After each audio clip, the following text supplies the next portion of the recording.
may appointment na ako sa kanya. Nice one! It's nice to meet you, Caroline. Masaya si Caroline nang kunento ni Bingo na umalis siya na kahit hindi pa tapos yung pageant para lang puntahan niya ang dalaga dahil alam niyang stress na siya. Habang nag-uusap naman ang dalawa ay sakto namang dumating sila Jersey kasama ang mga kaibigan nila kung saan pinakilala ni Caroline si Jonathan dahil tumutulong ang kumpanya nila sa mga maliliit na businessman. Pinuri ni Jonathan ang proposal ni Bingo at nagustuhan niya ito dahil nakakakitaan niya ng potensyal ang binata kaya agad namang nagpasalamat si Bingo na proud din si Caroline sa kanya.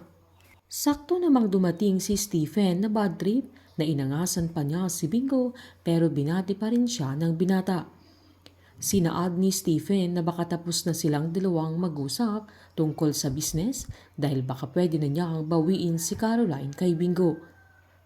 Agad namang sinabi ni Caroline na hindi siya pwedeng umalis at sasama siya sa grupo nila sa gabing yun, sabay niyayapan niya si Bingo na kumuha sila ng drinks na mas nagigigil pa si Stephen dahil deadman na siya kay Caroline.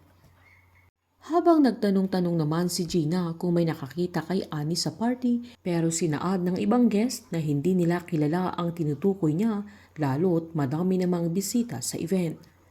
Sakto namang bumalik na sila Wilson at Cindy sa loob kaya agad nilapitan ni Gina at giniit niyang kailangan nilang mag-usap pero tumanggi si Cindy at sinabi niyang ayaw niya ng drama sa gabing yun lalo't New Year na New Year.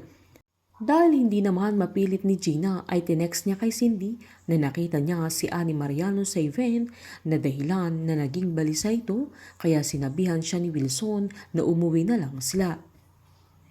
Habang nag-uusap-usap naman sila Jersey ay tumambay sila Caroline at Bingo sa may likod hanggang sabihan ng dalaga si Bingo na samahan siyang hanapin ang exit para makaalis na sila lalo't alam niyang malalasing lang sila kung hindi pa sila aalis na nag-holding hands pa silang dalawa at dahan-dahan silang pumuslit na masaya sila nang makaalis na hindi man lang sila namamalayan nila Stephen at Jersey.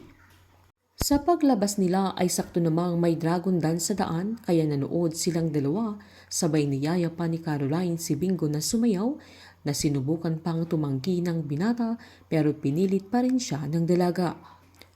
Nag-enjoy ang dalawa na sumabay sa tugtog at pagkatapos nilang sumayaw ay giniit ni Caroline na ang wish niya sana'y matupad ang wish nilang dalawa sabay giniit naman ni Bingo na ang wish niya ay sana silang dalawa at walang iwanan hanggang matauhan ito nang inulit ni Caroline ang mga sinabi niya at nagpalusot siyang walang iwanan sa business nila. Nagpalitan pa sila ng idos sa sandaling yan na nangako sila sa bawat isa na kahit anong mangyari ay magsasama sila sa hirap at ginhawa sa negosyo na aminin man nila o hindi ay hindi na nila maikakaila pa sa mga sarili nila na mahal na nila ang isa't isa. Habang gagawin naman lahat ni Caroline para magka-appointment kay Annie, na agad naman siyang pumayag at sa pagkikita nila ay kilalang kilala ni Annie ang dalaga pero hindi niya alam na si Caroline ang magiging daan para mahanap niya si Bingo. Excited din si Bingo na nagka-appointment si Caroline sa isang taong mayaman na magdadala sa kanila kay Feather Girl na wala din siyang kamalay-malay na mismong ina niya ang kikitain ni Caroline. Painit ng painit ang mga tagpo, sabay-sabay po nating subaybayan ang advance episode ng Can't Buy Me Love dito po sa aking channel. Patuloy lamang pong manood at mag-subscribe para ma-update po kayo sa mga susunod na episode. Marami pong salamat.